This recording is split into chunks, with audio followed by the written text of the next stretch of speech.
Hello बच्चों, class 10th की science में आज हम सब लोग इलेक्ट्रिसिटी का एक नया वीडियो लेकर के आए हैं और ये इस चैप्टर का सबसे लास्ट वीडियो है।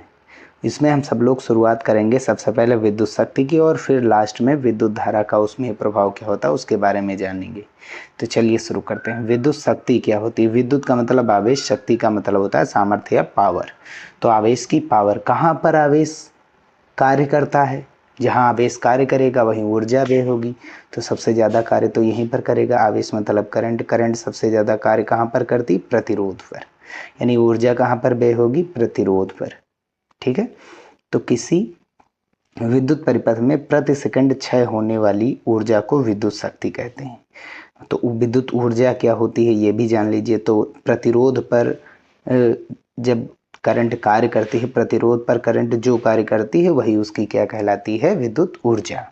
और एक सेकंड में कितनी ऊर्जा व्यय हुई? ये हुई विद्युत शक्ति। हमने मान लिया टी सेकंड में कितना कार्य किया। ये ऊर्जा मतलब कृत कार्य। टी समय में टोटल डब्ल्यू कार्य किया, यानी टोटल कितनी ऊर्जा व्यय हुई यू कह सकते हैं। तब एक सेकंड में कितनी होने वाली है? एक सेकंड में W/T होगी। और एक सेकंड में जो भी ऊर्जा व्यय होती है उसी को कहते हैं पावर। ठीक है।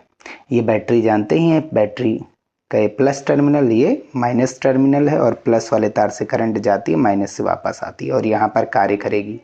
टी समय में टोटल कितना कार्य कर रही है? W। तो एक सेकंड में W/T जो कार्य करेगी वही ऊर्जा होती है उसकी। तो बैटरी द्वारा किया गया कार्य कितना होता है? VQ या P बराबर W/T हुआ। अभी हम बताएंगे ये चीज क्या होता है। तो विद्युत शक्ति को पावर P से लिखा जाता है, किया गया कार्य बटा समय। ठीक। और कार्य बराबर क्या होता है? अच्छा, एक फार्मूला बताया था, विभव बराबर कार्य बटा आवेश। तो इसको इधर ले जाएंगे तो कार्य बराबर क्या हो जाएगा? VQ। और Q बराबर क्या होता है? IT। तो कितना हो जाएगा? VIT। ये W का मान है। ठीक है। तो W का मान कितना है? VIT। और अपान में कितना है? T से T कैंसिल, VI हो गया। P = VI। बहुत इंपॉर्टेंट फार्मूला। P है पावर, V है वोल्टेज, I है करंट। और V = I × R होता है। तो I का I से गुणा हो जाएगा I² R। अगर R I की वैल्यू निकालेंगे तो I = क्या होता है? V/R। स्क्वायर लगा है तो V²/R², V²/R²। एक R से एक R कैंसिल हो जाएगा, V²/R हो जाएगा। तो शक्ति के ये इतने फार्मूले हैं और सबसे मेन ये है, ये वाला और ये वाला बहुत ज़्यादा यूजफुल है। ठीक। अब इसका मात्रक क्या होता है? इसका मात्रक जूल प्रति सेकंड या फिर वाट। वाट को W से लिखा जाता है।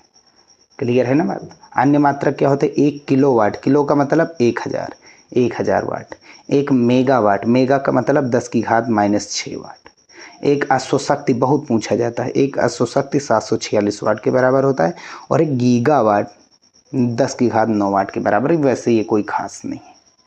अब हम जानेंगे आगे किलोवाट घंटा। 1 किलोवाट घंटा जिसको हम 1 यूनिट कहते हैं, जो मीटर में kWh लिखा होता है, जिस पर रेट लगता है। 1 kWh को 1 यूनिट कहा जाता है। तो अगर 2 kWh है तो 2 यूनिट, 100 है तो 100 यूनिट। ठीक। किलोवाट घंटा, सबसे पहली चीज 1 किलोवाट घंटा जिसको हम 1 यूनिट भी कहते हैं। ऊर्जा एक प्रकार की ऊर्जा होती है। सबसे पहली चीज ये ऊर्जा का मात्रक होता है। किसका मात्रक होता है? किलोवाट घंटा ऊर्जा का मात्रक। भाई किलोवाट मतलब क्या होता है? 1000 वाट। और घंटा मतलब समय किसका मात्रक होता है? सेकेंड। समय की घंटा किसका मात्रक होता है? समय का। तो ये वाट किसका है? P का। वाट किसका मात्रक है? P का। और ये H किसका? समय का। तो ये क्या हो जाएगी?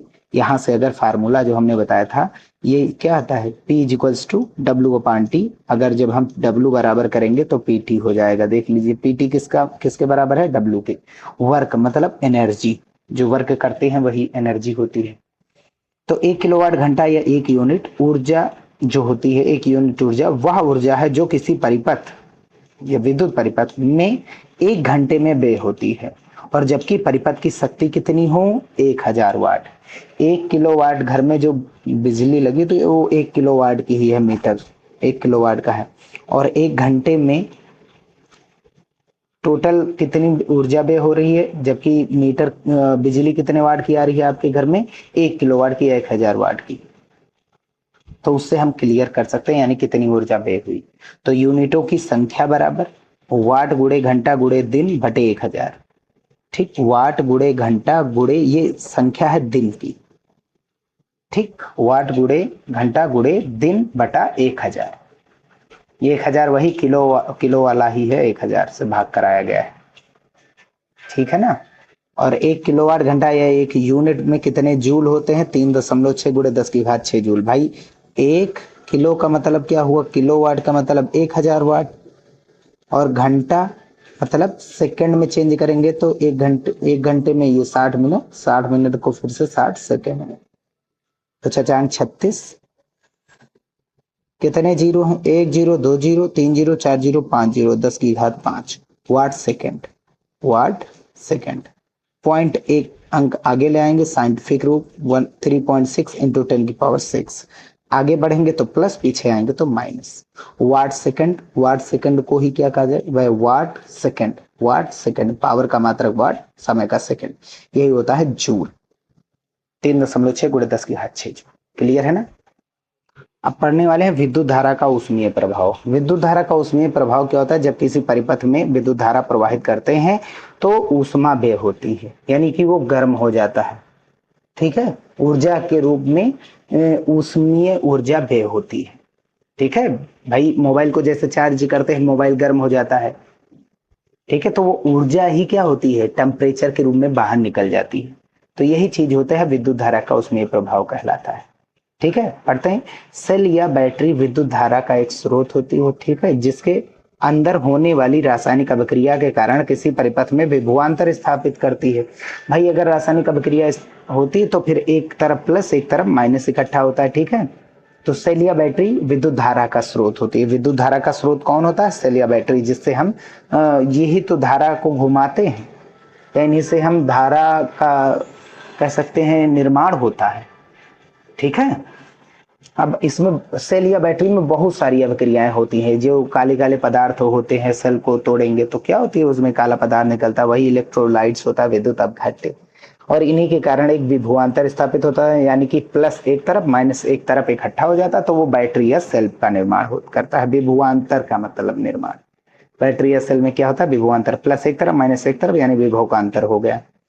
अब इस प्रकार धारा प्रवाह बनाए रखने के लिए सेल या बैटरी लगातार ऊर्जा प्रदान करते हैं। ठीक है, परंतु उस ऊर्जा का कुछ भाग ही धारा प्रवाह बनाए रखने में व्यय होता है, जबकि अधिकांश भाग ऊष्मा के रूप में उत्सर्जित हो जाता है। ठीक, और जिससे विद्युत अवयव का तापमान बढ़ जाता है। अवयव मतलब तार वगैरह, जो भी बल्ब वगैरह है। इसीलिए जब किसी उच्च प्रतिरोध वाले तार जैसे नाइक्रोम और टंगस्टन में धारा प्रवाहित की जाती है तो वह बहुत गर्म हो जाता है तथा ऊष्मा उत्पन्न करता है। इसे विद्युत धारा का ऊष्मीय प्रभाव कहते हैं। भाई हम जान रहे हैं कि ज्यादातर जो है ऊष्मा यानी कि जो ऊर्जा है वो ऊष्मा में चली जाती है। कुछ ही भाग जो है धारा को घुमाने में जाता है तार में। तो इसलिए क्या करेंगे, उस ऊष्मा का हम यूज करते हैं किसमें, विद्युत प्रेस में, बल्ब में, हीटर में, फ्यूज में।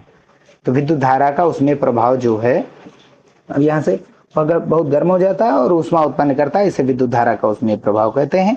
विद्युत धारा के उसमें प्रभाव पर आधारित उपकरण जैसे विद्युत प्रेस, बल्ब, हीटर, फ्यूज आदि बहुत सारी चीजें हैं। तो हमारे सिलेबस में प्रेस, हीटर और बल्ब ये तीनों है। फ्यूज के बारे में भी हम सब लोग जानेंगे। चलिए अब हम देखते हैं सब लोग जूल का नियम क्या है। जूल का नियम, तो किसी चालक में धारा प्रवाह के कारण उत्पन्न ऊष्मा, अगर धारा प्रवाहित कराते हैं तो उसमें चालक में ऊष्मा उत्पन्न हो जाती है, यही विद्युत धारा का ऊष्मीय प्रभाव कहलाती है। ऐसे भी लिख सकते हो, जब किसी चालक में धारा का प्रवाह कराया जाता है तो उसमें ऊष्मा उत्पन्न हो जाती है, जिसे विद्युत धारा का ऊष्मीय प्रभाव कहते हैं। और जो वो ऊष्मा होती है, हीट होती है, H से लिखा जाता है, वो चालक में प्रवाहित धारा के वर्ग के अनुक्रमानुपाती। जितनी ज्यादा धारा होगी उसके स्क्वायर के रूप में ऊष्मा व्यय होगी, ऊष्मा निकलती है। कह सकते हैं, ऊर्जा व्यय होगी यानी ऊष्मा के रूप में। और जो प्रतिरोध भाई, अगर प्रतिरोध ज्यादा है तो कार्य भी ज्यादा करना पड़ेगा भाई। करंट कार्य कहाँ करता है? प्रतिरोध पर। अगर प्रतिरोध ज्यादा है तो कार्य ज्यादा करेगी, कार्य ज्यादा करेगी तो पसीना ज्यादा निकलता है यानी ऊष्मा ज्यादा व्यय होती है। तो ये प्रतिरोध के क्या होती है? समानुपाती या अनुक्रमानुपाती होता है। और चालक में प्रवाहित की गई धारा के समय के अनुक्रमानुपाती, कितने समय तक धारा प्रवाहित की गई है, ये ऊष्मा उस पर भी निर्भर करती है। तो ओवरऑल ऊष्मा कितने बातों पर निर्भर करती है? करंट के स्क्वायर, करंट पर निर्भर करती है, और प्रतिरोध पर, और कितनी देर करंट प्रवाहित हुई उस पर। तो समानुपाती, सब में समानुपाती का चिन्ह है, समानुपाती का चिन्ह हटाएंगे, एक कांस्टेंट जुड़ेगा के और इसका मान 1 प्राप्त होता है। तो H इज इक्वल्स टू कितना हो जाएगा? I square R T. तो ये H का मान हो गया, H is equals to I square I T, H is equals to I square I T. Clear है ना? अब हम सब लोग पढ़ने वाले हैं विद्युत धारा के उसमें प्रभाव पर आधारित उपकरण। जैसे सबसे पहला है विद्युत बल्ब, ठीक है, इन सभी के बारे में देखेंगे। तो देखिए ये है विद्युत बल्ब। देखिए बल्ब है, बाहर कांच का बल्ब तो देखे हैं, तो बाहर का भाग क्या होता है? कांच का होता है, ठीक है, कांच का बल्ब होता है। और यहाँ पर जो तार बिछा होता है ऐसे जो जलता है उसे कहते हैं फिलामेंट। और ये किसका बना होता है? टंगस्टन का बना होता है, टंगस्टन का बना होता है, ठीक है। और इसका प्रतिरोध बहुत ज्यादा होता है। अगर प्रतिरोध ज्यादा नहीं होगा तो यहाँ ऊष्मा ज्यादा व्यय नहीं हो पाएगी, और ऊष्मा ज्यादा नहीं व्यय होगी तो टेम्परेचर बढ़ेगा नहीं, और टेम्परेचर बढ़ेगा नहीं तो ये बल्ब जलेगा नहीं, ठीक है, उस टेम्परेचर के कारण जलता है। और यहाँ पर एक मोटा तार बंधा होता है अंदर की ओर से, ठीक है। तो यह एक मोटा चालक तार होता है, और ये आधार होता है जहां से ये तार आते हैं।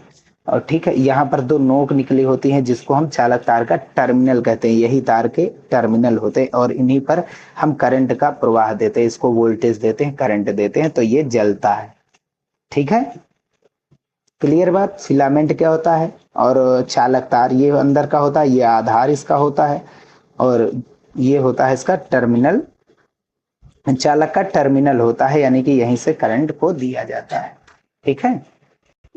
तो बल्ब के बारे में क्या होता है? विद्युत बल्ब में टंगस्टन से बना एक फिलामेंट होता है। तो ये जो फिलामेंट होता है वो किसका होता है? टंगस्टन का, जिससे धारा प्रवाहित होने पर ऊर्जा ऊष्मा में परिवर्तित होती है।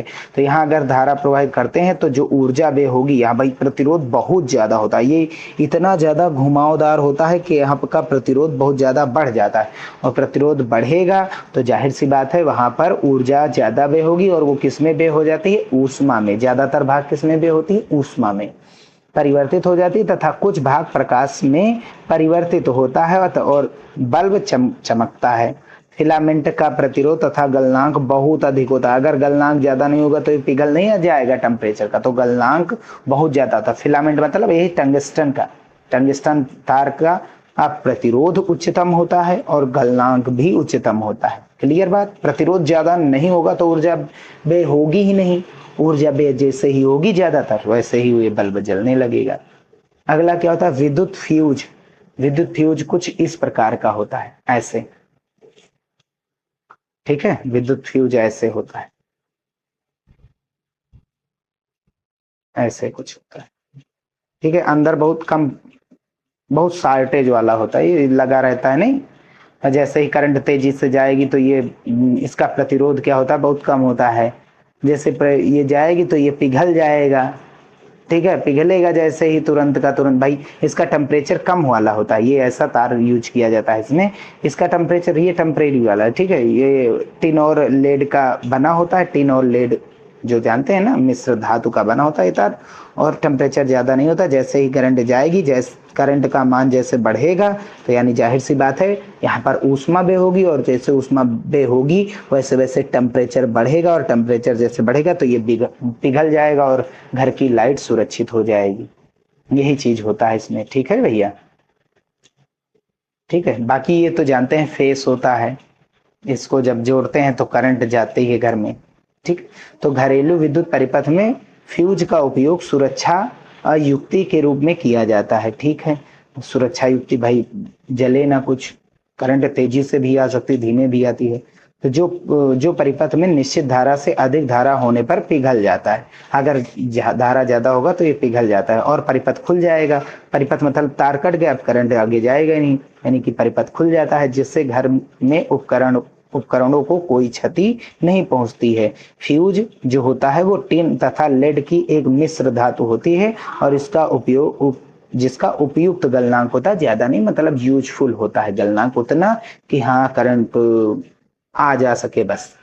अब हीटर क्या होता है? हीटर तो हम जानते ही हैं क्या होता है।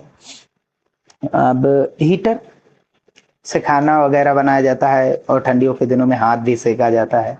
ये देखिए, इसमें कह सकते हैं ये जो पड़ी होती है ये तार ये नाइक्रोम का होता है और साथ ही साथ ये स्प्रिंग जैसा होता है। ठीक है, इसमें भी स्प्रिंग जैसा ही तार होता है। तो विद्युत हीटर में नाइक्रोम का तार होता है और बल्ब में किसका होता है? टंगस्टन का होता है। ठीक है, जिसका प्रतिरोध जो होता है अधिक होता है, बहुत अधिक प्रतिरोध इसका टंगस्टन से भी ज्यादा होता है, जिसके कारण यह अधिक ऊष्मा उत्पन्न करता है। जितना ज्यादा प्रतिरोध उतनी ही ज्यादा ऊर्जा व्यय होगी, यानी उतना ही ज्यादा ऊष्मा होगी। ठीक, और टेम्परेचर इसका बहुत अधिक होगा भाई, जाहिर सी बात इसका गलनांक उच्च होगा, उच्च टेम्परेचर ज्यादा होगा यानी गलनांक उच्च होगा इस तार का। नाइक्रोम तार की कुछ विशेषताएं हैं, इसका गलनांक बहुत उच्च होता है और इसका प्रतिरोध बहुत उच्च होता है। उच्च ताप पर ऑक्सीकरण ना हो और उच्च ताप पर प्रसार ना हो आदि। ठीक है, और ये ऐसा होता है कि उच्च ताप पर इसका ऑक्सीकरण नहीं होता, ये ठीक है पिघलता नहीं और साथ ही साथ ये फैलता भी नहीं है। नहीं, देखते हैं कि लोहे को गर्म करते तो वो फैल जाता है, तो ये ऐसा नहीं होता है। ठीक है, तो ये हमारा हीटर।